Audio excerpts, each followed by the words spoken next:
Estamos viendo PBO con Chema Salcedo. Fe.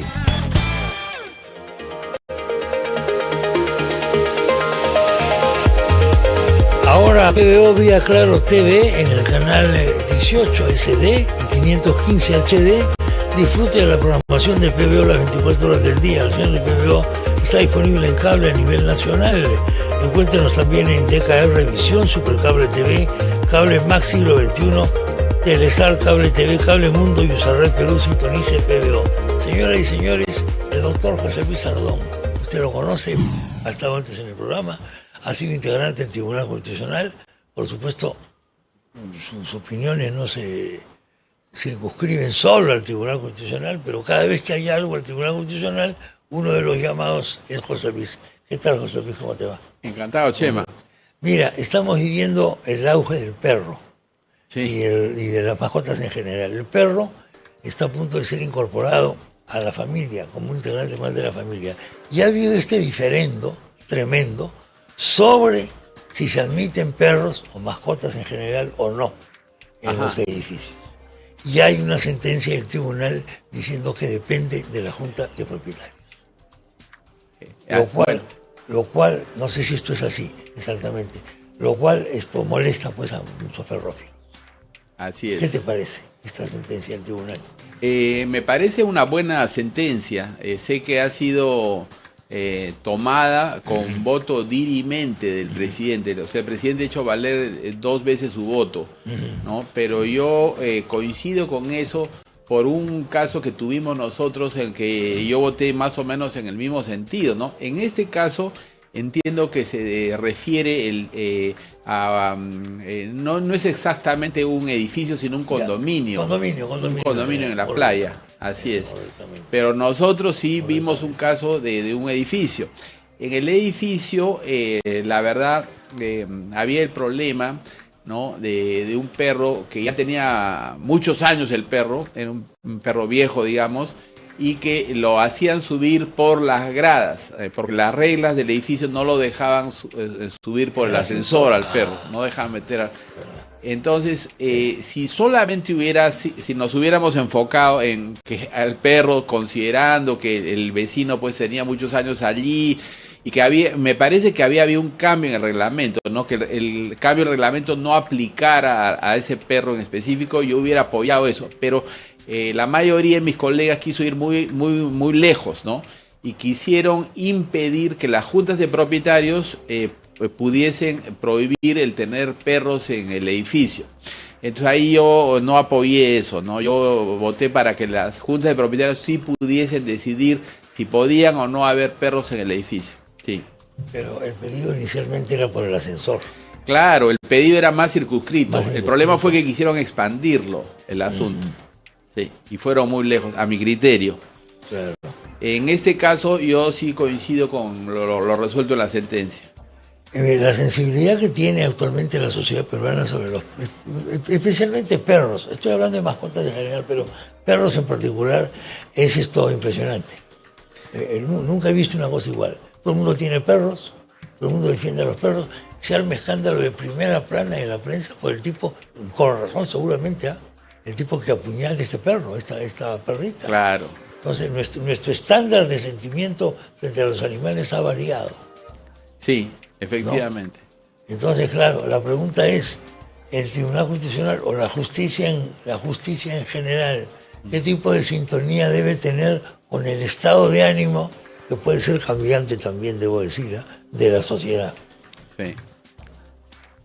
Pero hay que tener cuidado de no ir muy lejos por ahí, ¿no? Porque los derechos subjetivos son pues de las personas, no de los animales. ¿Sí? En el caso que vimos nosotros, se alegaba que estaba en riesgo, digamos, el peligro al libre desenvolvimiento de la personalidad de los vecinos del edificio. Sí. Ese fue el argumento de la sentencia en mayoría, ¿no? Exactamente. Sí. Cambiando de tema, sí. Tenemos un conflicto de poderes en este momento aparentemente, y es el tema de la Junta Nacional de Justicia, la JNJ. Considera poco menos esta y quienes la respaldan que esto es prácticamente un golpe de Estado. Lo están diciendo más o menos con otras palabras. Esto es un golpe contra la separación de poderes, independencia de la justicia, etcétera, etcétera, etcétera, etcétera. Y el presidente de la Junta Nacional de Justicia, ahora y antes una integrante de la Junta Nacional de Justicia, en un tono airado, muy politizado además, en mi modesta opinión, salen a reclamar que esto es un delito prácticamente de lesa democracia. ¿Cómo ves el tema? Bueno, para empezar, la Junta Nacional de Justicia no es uno de los tres poderes del Estado, ¿no? En la Constitución, en el título 4 de estructura del Estado, se habla de los tres poderes del Estado, son el legislativo, el ejecutivo y el judicial. Es verdad que también en la Constitución hay esto que le llaman los tratadistas, le llaman los organismos constitucionalmente autónomos. Entonces la Junta está en ese nivel de organismo constitucionalmente autónomo, no es uno de los poderes del Estado. Por lo tanto, es absolutamente exagerado, me parece, estar hablando pues de que se quiebre el equilibrio de poderes y todo lo demás. Más aún es exagerado si se recuerda que el artículo 157 de la Constitución dice lo siguiente, dice: los miembros de la Junta Nacional de Justicia pueden ser removidos por causa grave mediante acuerdo del Congreso adoptado con el voto conforme de los 2/3 del número legal de miembros. Entonces, a mí me parece que el Congreso puede equivocarse digamos, en calificar de falta grave los hechos o acertar, eso no me voy a meter, pero está actuando dentro de sus facultades el Congreso, ¿no? Está en sus facultades. Está en sus facultades, indudablemente. Extrañamente, el representante de las Naciones Unidas en Lima, del llamado Sistema de las Naciones Unidas, lanza un comunicado, una cosa que realmente ha sorprendido a medio mundo. Así es. Diciendo al Congreso lo que tiene o no tiene que hacer. Sí, efectivamente, es una injerencia, ¿Cómo? ¿no?, en asuntos que no le competen, ¿no?, de ninguna manera al representante de Naciones Unidas, ¿no? Y más tomándose el nombre de toda la Organización de Naciones Unidas, eso es un agravante, ¿no? Sí. El tema de fondo aquí, y yo creo que es si es que hay o no irregularidades en la conducta de la Junta, ¿no? Bueno, yo he hecho seguimiento más o menos del comportamiento de la Junta desde su instalación relativamente reciente, ¿no? Y yo sí creo que hay algunas irregularidades, ¿no?, serias, ¿no? La primera, la verdad, es la vinculada al tema del límite de edad para ser miembro de la Junta, ¿no? He escuchado con sorpresa recientemente en otra radioemisora, ¿no?, unas declaraciones de la presidenta de la Junta, ¿no?, donde la verdad dice cosas respecto al texto de la Constitución que la Constitución no lo dice, ¿no? Ella habla de que la Constitución pone una norma para acceder al puesto, ¿no? Para ser elegido tienes que tener menos de 75. Así es, Ella enfatiza esto de acceder, ¿no? Claro. Sin embargo, el artículo 156, ¿no?, de la Constitución dice lo siguiente, dice: para ser miembro de la Junta Nacional de Justicia se requiere ser mayor de 45 años y menor de 75 años. Entonces, el verbo que utiliza no es acceder, sino es ser, para ser miembro. Ergo, si uno cumple 75 ya no puede ser miembro de la Junta. Y esta norma, ¿no?, es muy parecida a la que un poco más adelante establece la Constitución para los miembros del Jurado Nacional de Elecciones, ¿no? También pone una edad mínima y una edad máxima, que en el caso del Jurado Nacional de Elecciones es 70 años. Entonces, no solamente el texto es muy parecido, sino que en la práctica siempre se ha entendido que aquel miembro del Jurado Nacional de Elecciones que cumplía 70 años tenía que dejar el cargo. Eso para hablar, Chema, solo de una norma, digamos, similar a nivel constitucional, porque a nivel legal hay muchísimas normas, ¿no?, para puestos públicos, ¿no?, que establecen también límites de edad, ¿no? Y siempre se ha interpretado que cuando la persona alcanza esa edad, pues tiene que dejar el cargo. ¿Cómo explicas? Esto suena lógico y de sentido común, además.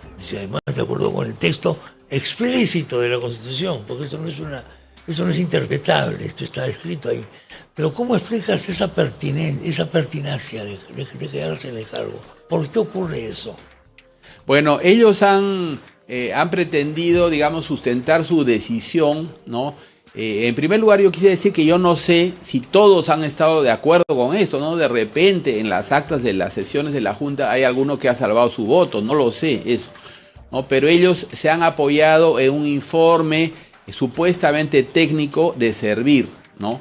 Y realmente me parece inaudito eso, porque la Constitución, a mí por lo menos me parece muy clara, ¿no? Sí, pues. No es necesario acudir a un texto, a una consulta a Servir, a mi criterio.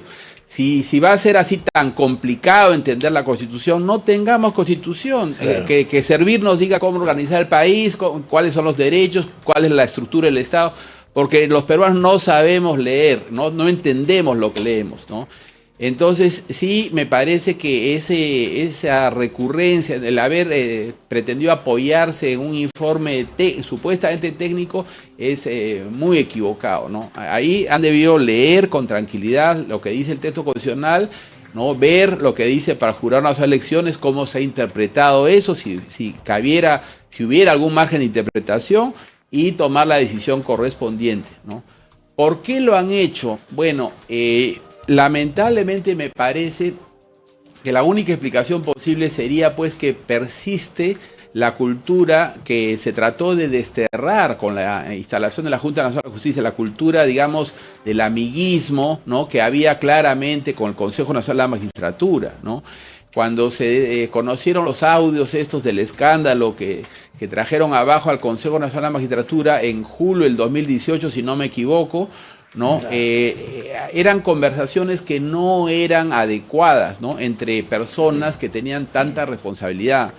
Se cubría mucho las espaldas entre ellos, entonces lamentablemente no encuentro otra explicación, ¿no? El hecho claro es que la Constitución dice una norma muy clara, me parece a mí, y no han cumplido con ella, ¿ya? ¿Cómo vamos a resolver el impasse? Bueno, sí, eso... hay tal. Sí, yo creo que ya pues está en manos del Congreso de la República tomar una decisión al respecto, ¿no? Eso es lo más claro, pero no es lo único, ¿no? También me parece evidente lo siguiente. Mira, en el artículo 154, el inciso 6, dice, son funciones de la Junta Nacional de Justicia presentar un informe anual al Pleno del Congreso, ¿no? Entiendo que en los últimos 2 años no ha habido tal informe. Claro. Y más bien han hecho lo que por ningún lado la Constitución los autoriza a hacer, que es enviar una recomendación al Congreso. Han enviado una recomendación al Congreso. Entonces, a mí me parece que tiene que ser claro, ¿no? Que la Junta no puede ponerse al nivel del Congreso, es un organismo constitucionalmente autónomo, es verdad, pero que reporta al Congreso, por Dios. La Constitución, el artículo 154, dice que debe presentar un informe anual, ergo, reporta al Congreso, ¿no? Sí. La palabra autonomía, ¿qué significa en este caso? Es un organismo autónomo, pero no un poder del Estado, como te has comenzado diciendo. ¿Qué significa? ¿Autonomía sobre qué, por ejemplo? Bueno, tiene un ámbito de autonomía, tiene ciertas competencias, yo diría autonomía en los otros 5 incisos, tendríamos que ir leyendo cada uno de ellos, el artículo 154, ¿no? En esos hasta ahí llega sus competencias, pero no puede ponerse por encima del Congreso, ¿no? Quiero además señalar lo siguiente, ¿no?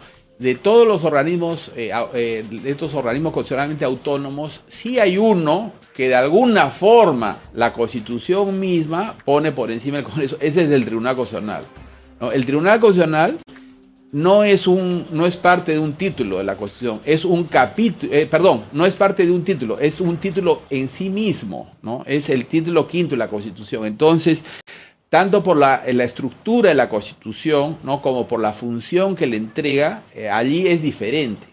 Pero la Junta Nacional de Justicia no tiene ese nivel dentro de lo que es la estructura del Estado, ¿no? Que se desprende del título 4º de la Constitución.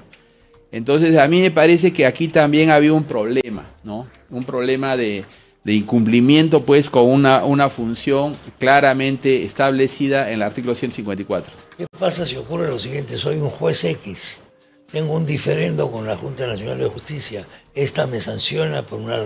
Yo mañana pido la nulidad del acto porque hay una persona que está dentro de la Junta Nacional de Justicia que de manera ilegal, después de los 75 años de edad. Me tendría que dar la razón en una contienda judicial, por ejemplo. Bueno, esperemos que no se lleguen a dar esas En teoría podría ocurrir situaciones, ¿no?, tan complicadas. Sé que en paralelo, ¿no?, a esta iniciativa que hay en el Congreso, también hay los procesos que se han planteado en la justicia constitucional, ¿no? Hay un proceso competencial que se ha planteado directamente ante el Tribunal Constitucional y también hay un amparo, ¿no?, de la fiscal de la Nación contra la Junta Nacional de Justicia. O sea que por varias partes está en cuestión esto. De acuerdo. Sí. Doctor José Luis Sardón, diga la verdad. ¿Cuál es su pronóstico del partido de mañana? Diga la verdad. Vamos a ganar 2-0 a Brasil. ¿Vamos a ganar 2-0? Sí. Ese es el optimismo que el Perú necesita. Necesitamos más Sardones para que levante el ánimo. Vamos a ver. Veremos. Sí, sí. Muchas gracias. Encantado. ¿En el equipo de qué equipo eras hincha? De Melgar, por supuesto. ¿Y el Piedra? También el Huracán. ¿Y el Aurora y el Huracán? El Huracán era el segundo. Muchas gracias. Mucho gusto. José Luis Sardón estuvo con nosotros.